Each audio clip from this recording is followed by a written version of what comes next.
It's so spooky I needed to do a video about it. It is my Halloween haul. Let's talk about all of what's sitting around me next.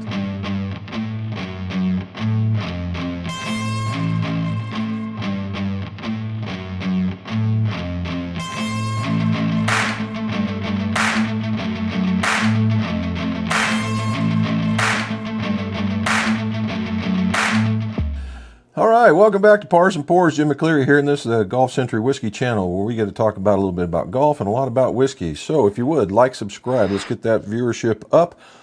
We are climbing at a pretty decent click, but it could always go faster. Nothing viral. All righty. Halloween haul.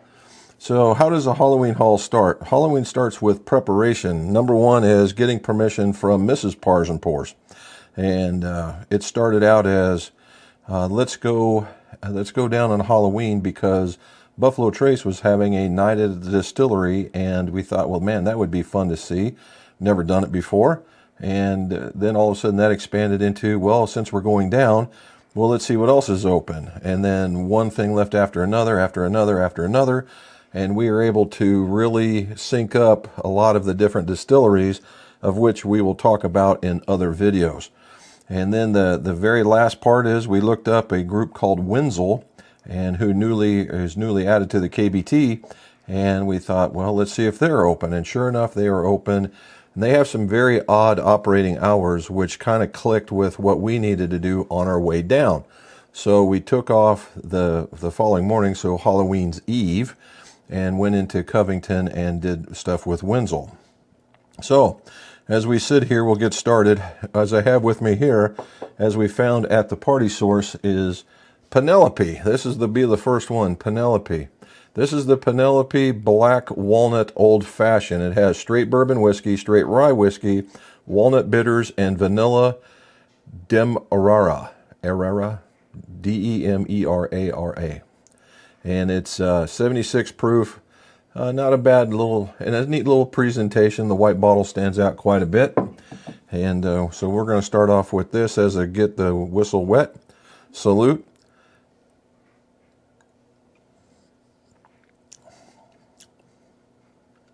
Wow.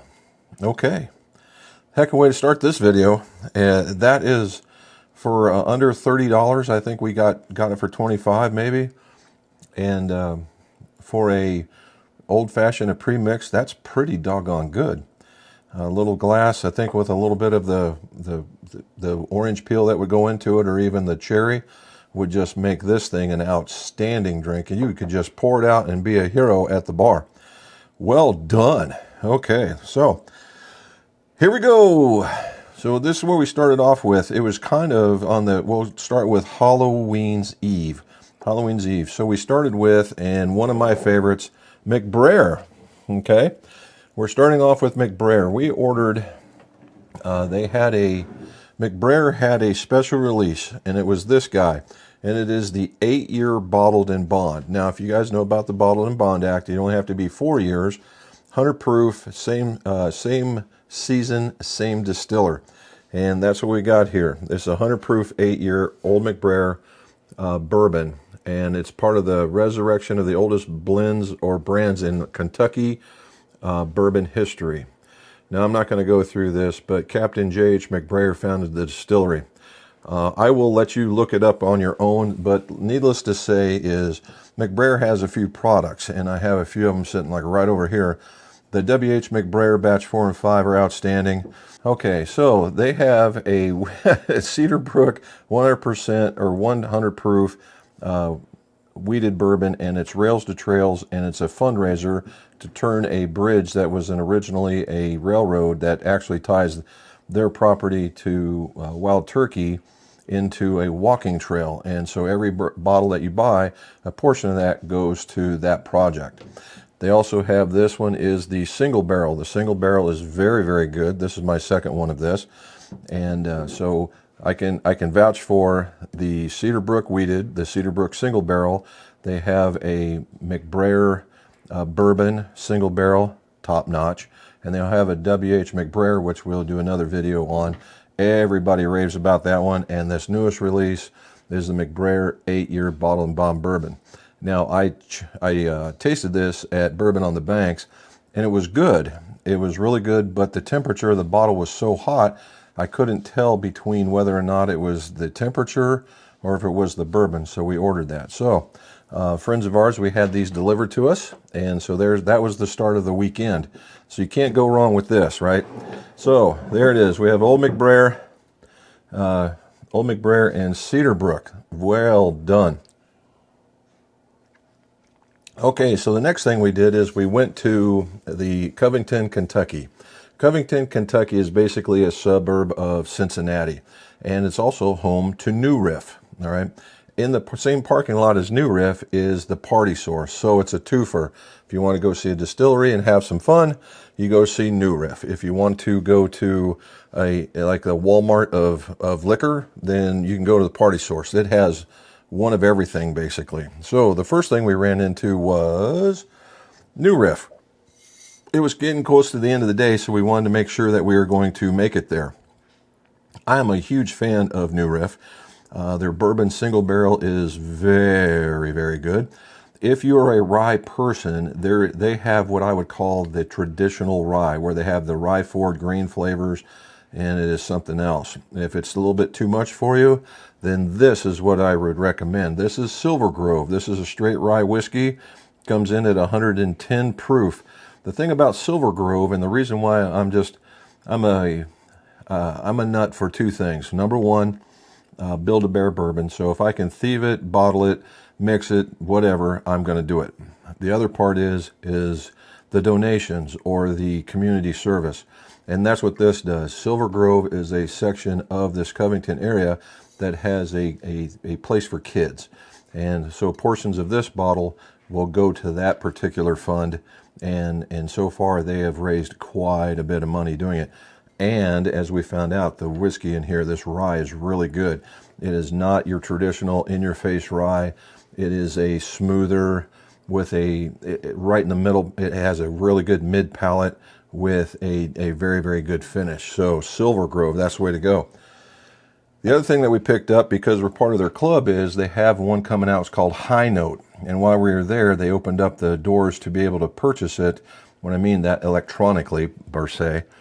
And we ended up buying one electronically, and we're going to be picking it up next week.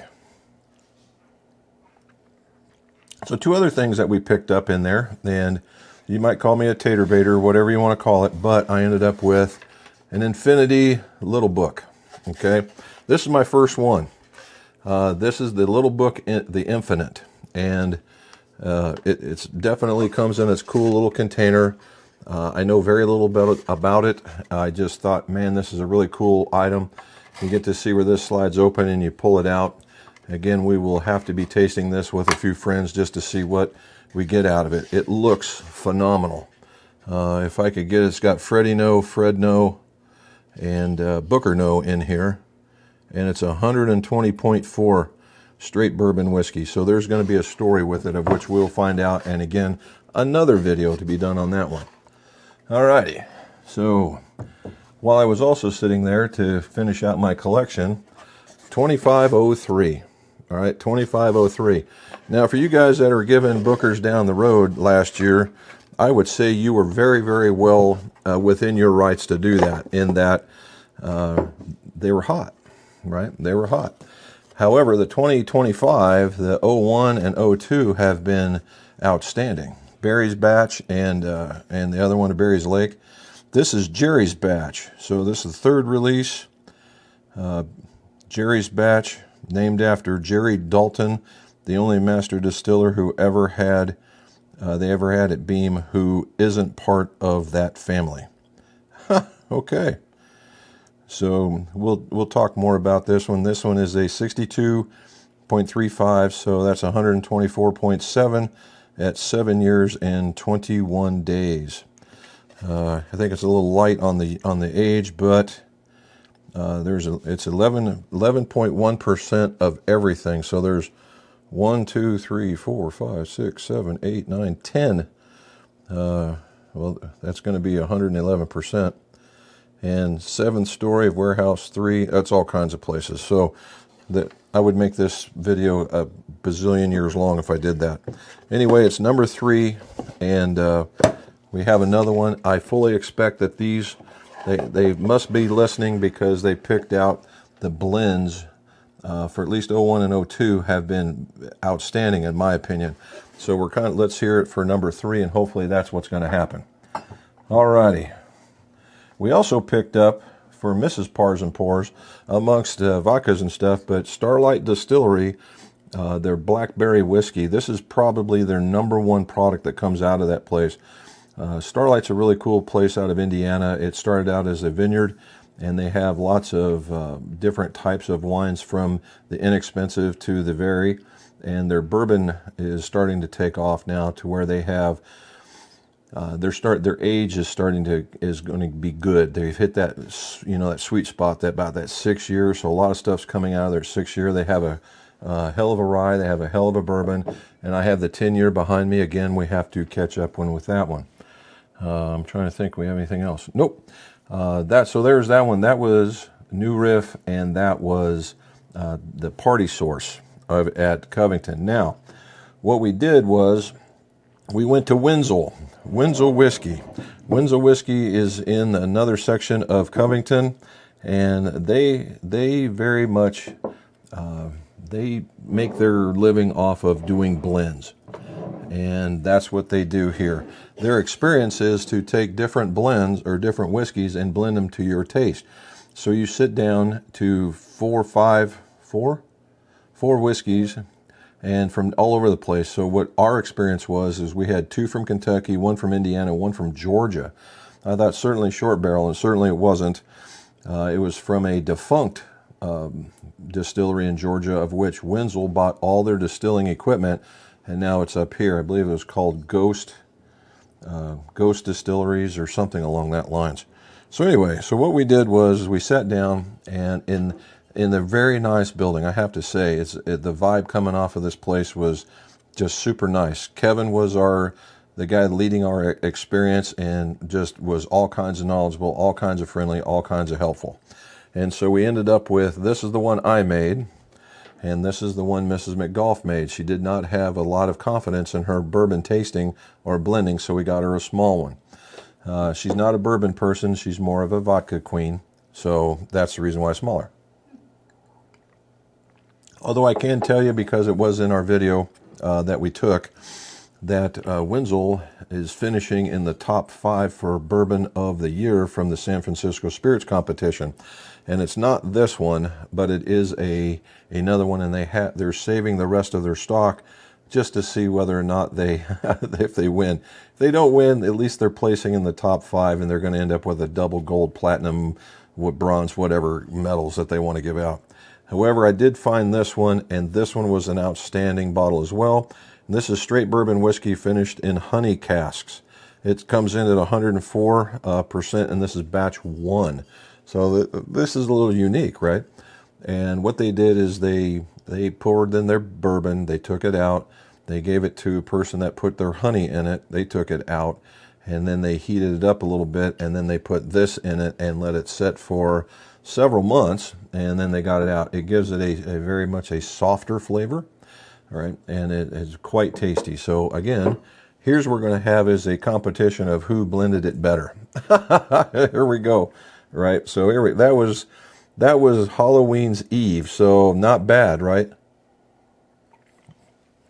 All right, so the next day, Halloween, we took off from Covington, and we took off to make our rounds. And normally you would hit Buffalo Traces. They open up earlier than all the rest of them. However, we don't do lines. It's hard for me to do a line after my Navy era. I did all the standing lines I was wanting to do, unless I know it's coming, and I'm real particular about that. And you don't know what's coming out for them. As it turns out, I missed a mark on it because they were holding Blanton's Gold at the checkout counter that day, and I thought, well, it's Blanton's Gold, good for them. I'm still not losing sleep, but it is a neat time. I'm not putting down Buffalo Trace, as you'll see here in just a little bit. It's just that I don't like doing lines. All right, so the very first thing we went to, J.Mattingly, yet another place. If I was to have to pick out two right now, my McBrer and j.mattingly are my favorites. They're some of my favorite people, some of my favorite bottles, and again, you get to blend. All right, you get to blend. So the thing with j.mattingly is the Mattingley family is just absolutely woven into the fabric of what would be bourbon history. Anywhere from the guy that helped get started in the column still. It's got a lot of things going.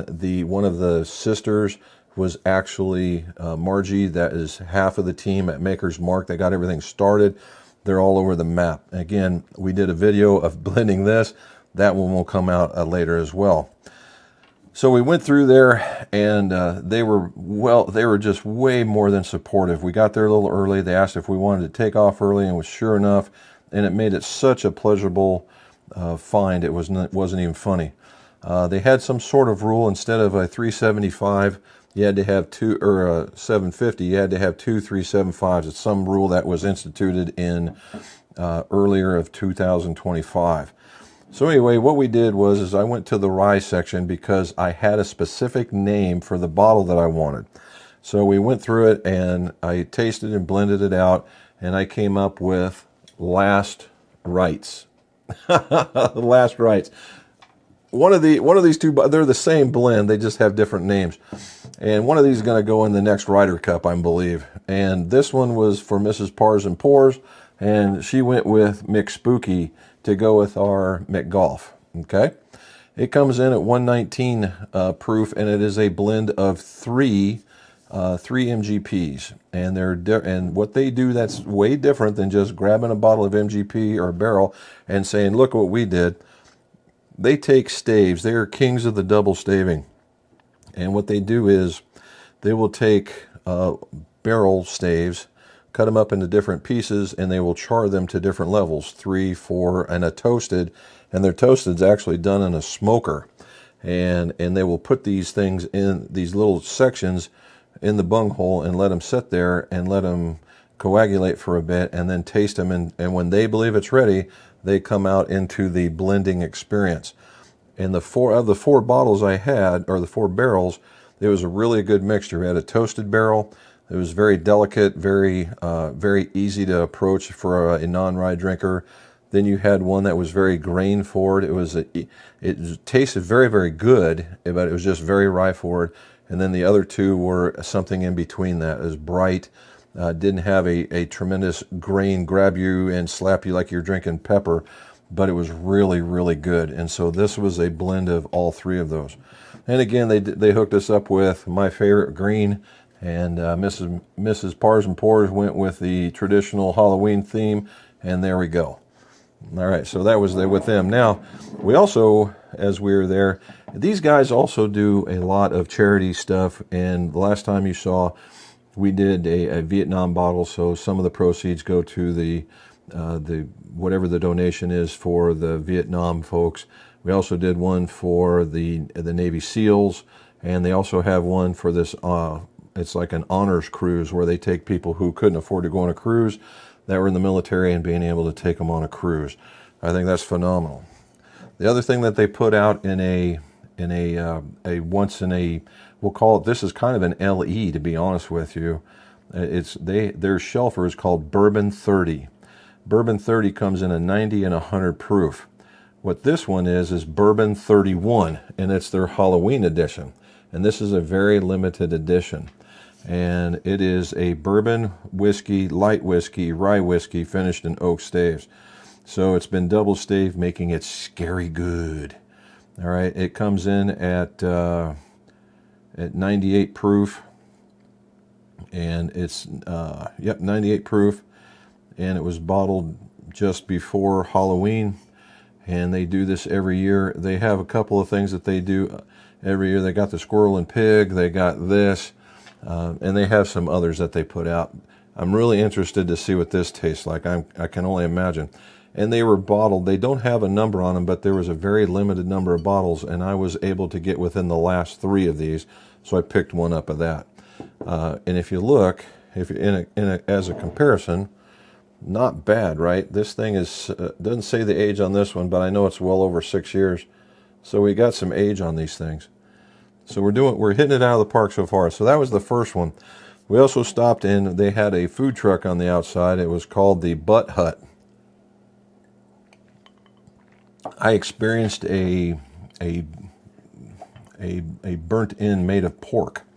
It was a pork belly burnt end, and we called it a parfait because it went mac and cheese, burnt end, mac and cheese, burnt end, and it was phenomenal. So if you ever see the Butt Hut out and around, thumbs up to the Butt Hut. Well done. Alrighty. On our way, we are moving and shaking because this was a very, very fast-paced day as far as the first part of it. And so we stopped at, we're ahead of schedule now because we got to start early. We're ahead of schedule. So one that was not on our list to be able to tour because it just did not fit in is, oh, here we go, is Glenn's Creek. Glenn's Creek. And we stopped there because, again, we had this technological meltdown where I lost my hard drive, and it had all the stuff I took when I went to Glenn's Creek on one of their walking tours. For those of you who don't know, Glenn's Creek was made on the foundation of Old Crow Distillery, which was massive in the day. And when I mean massive, it's big. And in there was some really cool pictures that I was able to take.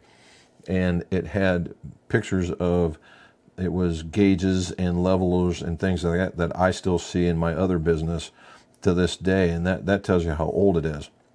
So anyway, I tried to get in there, but we just ran out of time. So I got a couple of things. I got this hat, this burned whiskey hat. This is the last of its kind. David, the owner, he likes these because he has a large head, just like I do.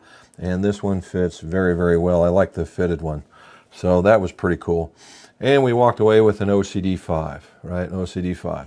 OCD5 is Old Crow Distillery and the number 5 vat that they got their yeast from. This one is bottle number 198 from barrel 202, and it comes in at 105.4. This is a wonderful bottle. All right, one of my other favorites from them is called Stave and Barrel when the hand filtered. I would put that up against this one as well. Okay, as we're traveling around, we're almost done.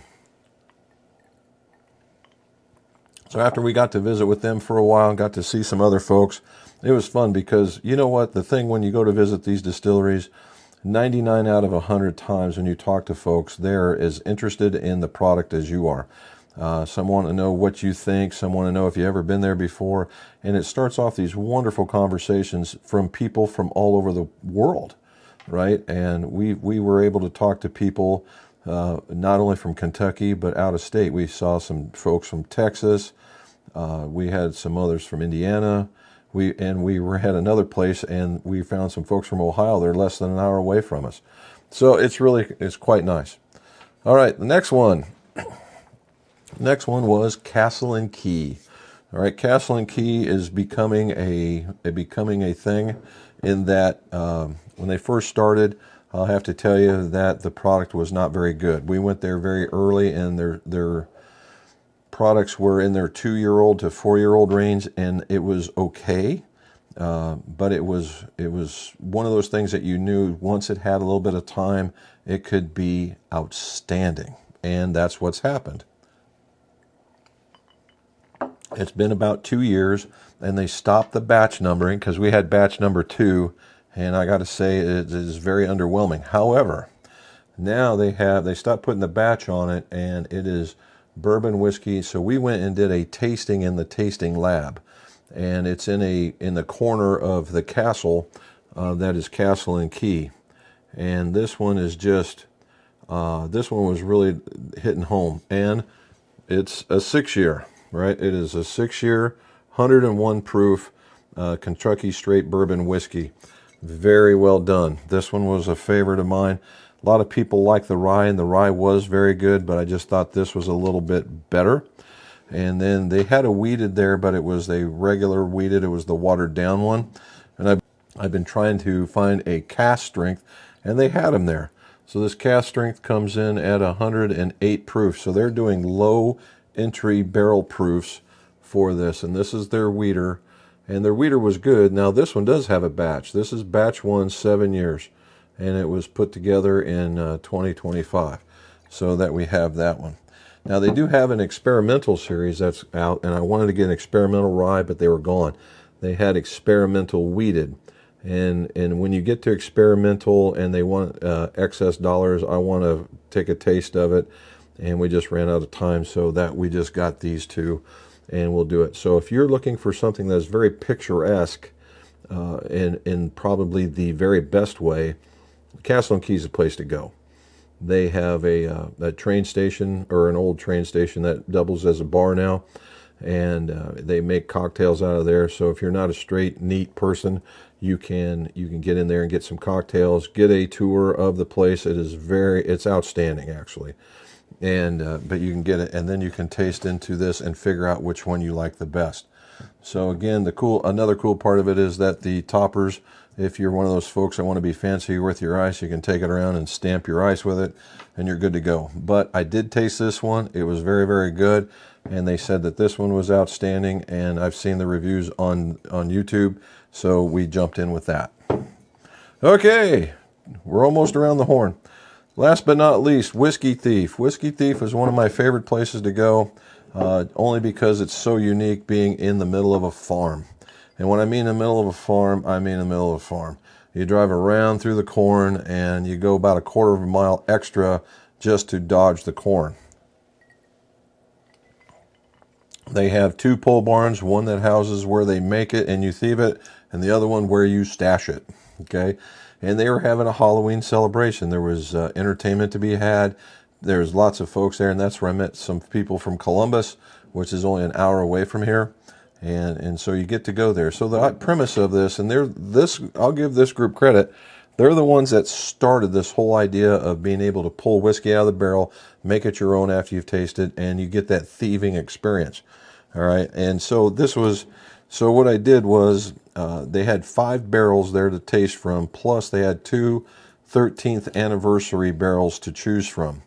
Now I thought it was kind of funny, and I kind of questioned them on it, and they dodged me a bit. Was that, how do you have it was an 11-year-old barrel, so you figure, okay, it's going to be very nice. 11-year-old barrel, but it's a 13th anniversary whiskey. Now, I know there's new math out there, man, but not even new math would let it go that bad. Anyway, so we tried both. They had a bourbon and a rye, and they're both okay. Were they stupid good? I will say no, but they were good. All right, so I went through the 5, and I picked out one of the 5, and I believe, yeah, that would be this one. Yep, and this one is a 119.4, and it is a bourbon whiskey. And the reason why it's in this is because you could buy a 750, or you could buy 375s. I forgot. I just like the classic look of the bottle, and they were screw tops, and I'm not a fan of that, but it is what it is, and we'll have to try that one. The other one was the 13th anniversary rye edition, right? 13th anniversary rye, and it came in at 118.7, and it was a selection. 13th anniversary. I don't know if this is a special bottle yet or not, but there it is. And but it was still good. It was and it was way better than the other rye bottle. Other guys were like, "Oh no, it's the other way around." I was like, "Well, that's the reason why palates are different." So that's great. All right, last one. The whole idea of this whole weekend was because of what's next. Okay, so Buffalo Trace. Buffalo Trace is basically Walt Disney for adults, and this is no different. They had night at the distillery, and what you did is you signed up for a certain time, and they had you in like clockwork. And we had a 750. It already started to turn dark, starting to cool down, and you went to different stations to hear different, we'll say different stories from people that talking about ghost stories of Blanton and E.H. Taylor, and the daughter of Blanton, or the niece of Blanton, running around the halls of the house that's on the hill, or in the rack house, or actually in some of the other buildings. And it was kind of cool. It wasn't like super duper scary, blood not flowing anywhere. It was just neat little ghost stories. and it was nice. And along the way, you got some small mixed drinks, if that was your thing. They had a zombie, which I thought was pretty good.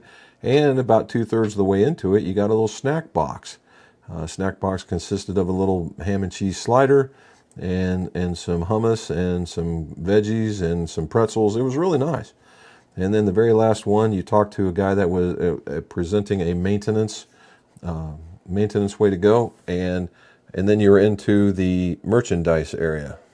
Thank you for the help that you did, and we'll go through that. However, I did walk away with a head cover, and it's got this pocket in here. And I thought about the pocket, and I thought, well, maybe it'll hold golf balls. You know, there's always that thing. Of course, it's the fox leather, and but it's cool. I like the green. I'm all about the green. And I thought, what is this for? And I thought, well, you know what, maybe not. So I ended up buying a little shooter of the actual Buffalo Trace, and lo and behold, look at that. So you can never be without it. How about that stuff? So look at that. It's a twofer. So when you're out there, golf at pars and pours in a nutshell right there. All right. So went through there, did all the looking at the tchotchkes and stuff, and we walked away, and the whiskey that was available was E.H. Taylor, small batch. Now you're like, Jim, how come you've got two? Well, because the wife was with me, and she got one, and I got one. Honestly, I don't think there was a limit, but I've got some beforehand, so two was more than enough. All right, and then as a surprise through the rest of the night, we ended up walking out, and we ended up with a Sazerac Rye 100. This is a 1 liter.